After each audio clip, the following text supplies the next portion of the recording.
ተዋወቂው ሙስጠፋ ይባላል ወንድሜ ነው።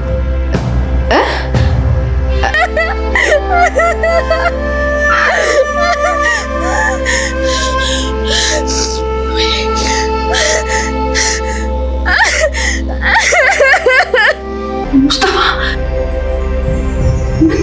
ምን ልታደርግ ነው? ምን ላደርግ እችላለሁ?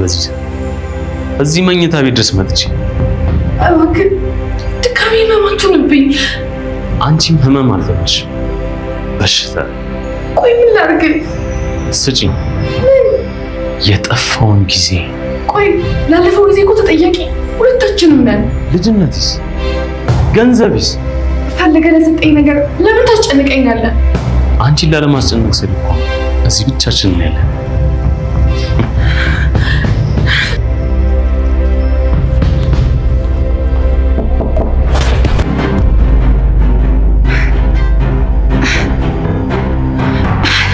ለምን መጣ ማለት ወዴት ነህ? ቶሎ መጣክ? አቤት ቤቴ እኮ ነው እንጂ የልጅሽን አባት መለየት እንዲከብድሽ ነው የማደርግሽ። አንተ ሰውዬ አሁን የፈለግከው ሆነ? አልሆነም። እኔ የምፈልገው እንደ አዲስ ቬሎና ሱፍ ለብሰን እንድንጋባ ብቻ ነው። ኧረ ችግር ያግባክ። አዳር እንዴት ነበር? በጣም አሪፍ ነበር። ለምን ማለት ምን ተገኘ?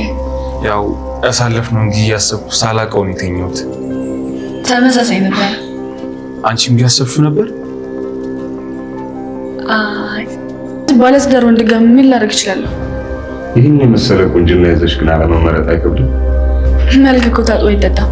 የሲፈን እንግዳ ሙስጠፋ ትልቅ ነገር ይዞ ወደ ቤት መጥቷል ማለት ነው። እንግዲህ የሲፈን እንግዳ ሆኖ የመጣው ሙስጠፋ ከጄሪ ጋር ጥብቅ ግንኙነትና ከዚህ በፊት እንግዲህ የፍቅር ግንኙነትና የጠበቀ ቁርኝት እንደነበራቸው እያየን ነው ማለት ነው። ጄሪም እንግዲህ ያቀደችውና ሁሉም ነገሯ እንደሚበላሽባት አስቀድማ ስላወቀች እዛ ቤት ውስጥ በመገኘቱ መደንገጥ ብቻ ሳይሆን በእንባ ሁሉ ታጅባ ነበር ማለት ነው። በጣም ነው ስቅስቅ ብላ ያለቀሰችው። ምክንያቱም ከአምነን ጋር ያላት ነገርና ያቀዳ የመጣችው ወይም ደግሞ የአምነን ሚስት መሆኗ ራሱ ሊበላሽባትና ሙስጠፋ ቀላል ሰውም ስላልሆነ ነገሮችን በሙሉ ብልሽትሽቱን ሊያወጣባት እንደሚችል ስለገባት የኋላ ታሪኳንም ማንም እንዲያቅባት በተለይ ደግሞ አምነን ጆሮ እንዲደርስ ስለማትፈልግ አሁን ላይ ሙስጠፋን እዛ ቤት ውስጥ ስታየው ምድርና ሰማይ ተገልብጦባታል ማለት ነው። ሙስጠፋም እንግዲህ እንዳያት ቢደነግጥም ግን ደግሞ ግንኙነት እንዳላቸው ማንም እንዳያቅ አድርገዋል ማለት ነው። ሲፈንም እንደ አዲስ ስታስተዋውቃቸው በፍጹም እንደማይተዋወቁና ገና ዛሬ እንደተያዩ ሆነው ስም ተለዋውጠዋል ማለት ነው።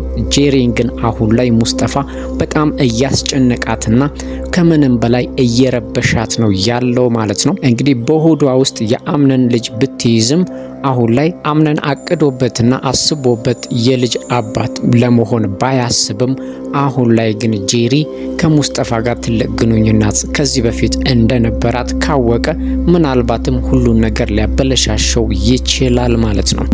ጄሪም እንግዲህ ሙስጠፋን ከዚህ በፊት ብዙ በድላውና ያለውን በሙሉ አጫርሳው እንደከዳችው ወይም ደግሞ ብዙ በደል እንደፈጸመችበት እየተናገረ ነው።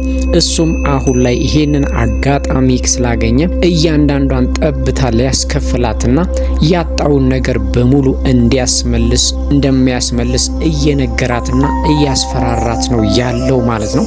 ጄሪም እንግዲህ በፍርሃት ተውጣ ሙስጠፋን ምንም ማድረግ ስለማትችል የሚላትን ነገር በሙሉ ለመፈጸም እየተዘጋጀች ነው ያለችው ማለት ነው። እንግዲህም 500,000 ብርን በሁለት ቀን ውስጥ አምጥታ ካልሰጠችው ያላትን የድሮ ማንነቷንና ጄሪ ምን አይነት ሰው እንደሆነች ለአምነን ተናግሮ ሁሉንም ነገር እንደሚያበለሻሽባት ነግሯታል ማለት ነው። እሷም እንግዲህ በሐሳቡ ለጊዜውም ባትስማማም ግን ደግሞ አማራጭ የላትም ማለት ነው። አምነንን ምን ብላ ብር እንደምትቀበለው ግራ ስለገባት ቃልን አማክረዋለች ማለት ነው። ቃል ደግሞ የራሱን አድቫንቴጅ እና ለራሱም ነገሮችን እያመቻቸ ነው ማለት ነው። እኔ አምነን ብር እንዲሰጥሽ አደርጋለሁኝ፣ አንቺ ደግሞ ቤሊንን የኔ ማድረግ አለብሽ ወይም እኔ ከሷ ጋር ማደር እፈልጋለሁ ብሏል ማለት ነው። ቃል እንግዲህ ቤሊንን ገና የመጀመሪያ የመጣ ቀን ነው ያያትና የወደዳት ማለት ነው። አሁን ላይ እንግዲህ እዛ ቤት ውስጥ በተመላለሰ ቁጥር ያያት ስለሆነ ውበቷና ባህሪዋ በጣም ስለማረከው ከሷ ጋር መሆን ይፈልጋል። እሷንም እንግዲህ የአይታ የማታቀውን ዓለም ሁሉ ሊያሳያት እንደሚፈልግ ምንም ሳይፈራና ሳይሸማቀቅ ነግሯታል ማለት ነው። ቤሊንም እንግዲህ የቃል ነገር በጣም አሳስቧታል። ማን ነው ወይም ደግሞ ምንድነው ከአምነን ጋስ ምን አይነት ቁርኝት ነው ያለውም ብላ ወይዘሮ ዛሃራንም ጠይቃታለች ማለት ነው። እንግዲህ ቃል ማለት ያምነን ቀኝ እጅ ወይም ደግሞ ጥብቅ ጓደኛ፣ አማካሪ፣ ወንድሙ ማለት ነው። ግን ደግሞ አሁን ላይ ቤሊንን መመኘቱ ቤሊንን በጣም አስደንግጧታል ማለት ነው። እንግዲህ ቃል ለአምነንም እየነገረው ነበረ ማለት ነው።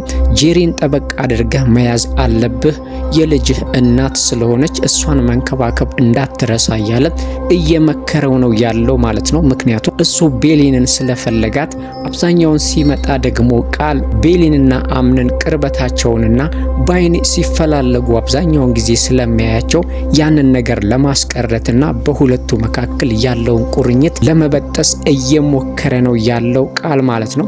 እንግዲህ ቃል አሁን ላይ ቤሊንን መመኘቱና እሷን መፈለጉን አምነን ካወቀ ክፉኛ እንደሚጣላውና በቤሊን እንደማይደራደር አምነን ግልጽ ነው ማለት ነው። ሲፈንም እንግዲህ እቅዷን በጣም እያስፋፋችና የእናቷን ገዳይ በሙሉ ለመበቀል ነገሮችን እያመቻቸች ነው ያለችው። እስካሁን ድረስ እንግዲህ አንድ ሰው ብቻ ነው የሷን ማንነት ያወቀባት፣ እሷም ሜርሲ ነች ማለት ነው። ሜርሲም እንግዲህ የሲፈንን እዚህ ቤት መምጣትና ለምን እዚህ ቤት እንደገባች ጥንቅቅ አድርጋ የምታውቀው ሜርሲ ብቻ ነች ማለት ነው። ሲፈን እንግዲህ አጋዥ ስላስፈለጋት አቶ ሙስጠፋን ወደ ቤት አምጥታ እንግዳዬ ነው ወይም ደግሞ ቤተሰቤ ወንድሜ ነው ብላ ስራ እንዲያስቀጥሩትና የሆነ ነገር እንዲያግዙት እየጠየቀቻቸው ነው ያለችው ማለት ነው።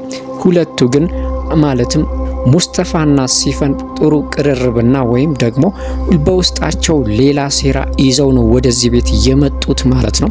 ሙስጠፋም የሲፈን የወንጀሏ ተባባሪና አጋዥዋና አማካሪዋ ወይም ደግሞ ከጎኗ ያላት ተባባሪዋ እሱ ነው ማለት ነው። ስለዚህ ነው እንግዲህ ወደዚህ ቤት እንዲመጣና እያንዳንዱን እቅዳቸውን አብረው ለመፈጸምና ለማድረግ እንዲመቻት ወደዚህ ወደነ አምነን ቤት ካመጣችሁ በኋላ እንግዲህ አምነንም ስራ እንዲፈልግለትና ራሱን እንዲችል እናቱም እንደሞተችበትና በጣም አሁን ላይ ችግር ላይ እንዳለ እየነገረችና እየለመነችለት ያለችው ማለት ነው።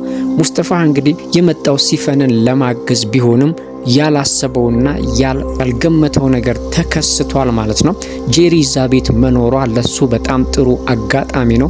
እያንዳንዷን ጠብታና ከዚህ በፊት ጄሪ ያደረገችውን ነገር ለመበቀል ይመቸዋል ማለት ነው። ይሄንን ነገር ደግሞ ሲፈን በፍጹም እስካሁን ድረስ አላወቀችም። ምናልባትም እንግዲህ ሙስጠፋና ጄሪ ግንኙነት እንዳላቸው ካወቀች ምናልባትም ሙስጠፋን ልታባረረው ወይም ደግሞ ሌላ በሁለቱ መካከል በሲፈንና በሙስጠፋ መካከል ችግር ሊፈጠር ይችላል ማለት ነው።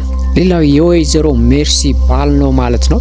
እንግዲህ ሜርሲ ባል የት እንዳለ ቃል ፈልጎ አግኝቷል። ምናልባትም እንግዲህ ሜርሲ አሁን ላይ በዚህ ቤት ውስጥ ልታረግና የቤቱን ደስታ ወይም ደግሞ የቤቱን ፍቅር ለማደፍረስ ያሰበችው ነገር ሊበላሽባት ይችላል ማለት ነው። ምክንያቱም ባሏ ስለተገኘ ምናልባት ባሏ ወደዚህ ከመጣና እሷን ከወሰደላቸው ሊገላገሉ ይችላሉ ማለት ነው። እንግዲህ የወይዘሮ ሰማሃል እህትም ይሄንን ነው ያቀደችው። ወይዘሮ ሜርሲ በቅርቡ ከዚህ ቤት እንደምትሄድና እስከ መጨረሻው ድረስ ነቅላ እንደምትጥላት እየዛተች ነው ያለችው። ቃልም ባሏ የት እንዳለ ፈልጎ ስላገኘ ሜርሲ ደግሞ ባሌ የት እንዳለ አላውቅም፣ ብላ ከዚህ በፊት እያወራች ስለነበር አሁን ምናልባት እንግዲህ ባሏ መገኘቱ ያሰበችውንና ወይም ደግሞ ልታደርግ ያለችው ነገር በሙሉ ሊበላሽባትና እቅዷ በሙሉ ሊከሽፍባት ይችላል ማለት ነው። የወይዘሮ ሰማል እህትም እንግዲህ ይሄንን አቅዳ ነው የሜርሲ ባል የት እንዳለ ቃል ፈልጎ እንዲያገኝ ያዘዘችው ማለት ነው። ሌላው አምነንና እንግዲህ ቤሊን አሁን ላይ ጥሩ ናቸው ማለት ነው። እንግዲህ መዝናናት በፈለገችበት ሰዓት ወስዶ አዝናንቷታል። እሱም ባሳለፉት ጊዜና በነበራቸው ቆይታ በጣም ደስተኛ ነው ማለት ነው። ግን ደግሞ ቤሊን ከሱ መራቅ እንዳለባትና እሱ የልጅ አባትና ባለትዳር እንደሆነ ነግረዋለች ማለት ነው። እሱ ከሷ ጋር መቆየትና ሁሉንም ነገር ከሷ ጋር ማድረግ ቢፈልግም እሷ ግን በፍጹም ይሄንን ማድረግ አትፈልግም። ምክንያቱም አንደኛ ነገር ባለትዳር ስለሆነ፣ ሁለተኛ ነገር ደግሞ የልጅ አባት ይሆናል በቅርቡ። በዚህ መሃል የሁለቱ ማለትም የቤሊንና የአምነን ግንኙነት ጄሪንና ወደፊት የሚፈጠረው ልጅ ሊጎዳ ስለሚችል እኔ እናንተ በዚሁ ጋር ሊበቃን ይችላል። አንተ ጄሪን መንከባከብና ማስደሰት ብቻ ነው ያለብህ። እኔ እናንተ ስላሳለፍነው ነገር በጣም ደስ ብሎኛል ብለዋለች ማለት ነው። እንግዲህ ያሳለፉት ነገር በአካል አልበቃ ብሏቸው እንግዲህ በትዝታ መልክም እንግዲህ ተኝተው ሲያስቡትና በነበራቸው ቆይታ በጣም ሲደሰቱ እንደነበር ግልጽ ነው። ቤሊንም እንግዲህ እራቀኝ አልፈልግህም ትበል እንጂ ልቧ በጠቅላላ ያለው ከአምነን ጋር ነው። ግን ደግሞ አምነን አንድ ቀን ተሳስቶ የወሰነው ውሳኔ እድሜ ልኩን እየቆጨውና እያንገበገበው ያለ ነው የሚመስለው። ምክንያቱም ያኔ ጄሪን ባይመርጣት ኖሮ ምናልባትም ዛሬ ላይ ከቤሊን ጋር እንደፈለገውና የፈለገውን ነገር ሊያደርግ ይችል ነበርም። እንግዲህ ጄሪ ህይወት ላይም ሊጫወትና ሳያስበውና ሳይፈልግም ልጅ ሊፈጠር አይችልም ነበረ ማለት ነው። ስለዚህ አሁን ላይ አምነን ምን ማድረግ እንዳለበት ባያውቅም ከጄሪ ጋር ያለው ግንኙነት ግን በፍጹም ደስተኛ ሊያደርገው አልቻለም ማለት ነው። ከሷ ጋር አብሮ ቢያድርም ከሷ ጋር አብሮ ቢውልም ወይም ደግሞ እንደ ሚስት ቢያስባትም ልቡና ፍቅሩ ያለው ግን ቤሊን ጋር ብቻ ነው ማለት ነው። ይሄንን ነገር ወደፊት እንዴት ማስተካከል እንደሚችል ባያውቅም አሁን ላይ ግን ስለ ጄሪ ሳይሆን የሚያስበው እሱ ስለ ቤሊን ብቻ ነው።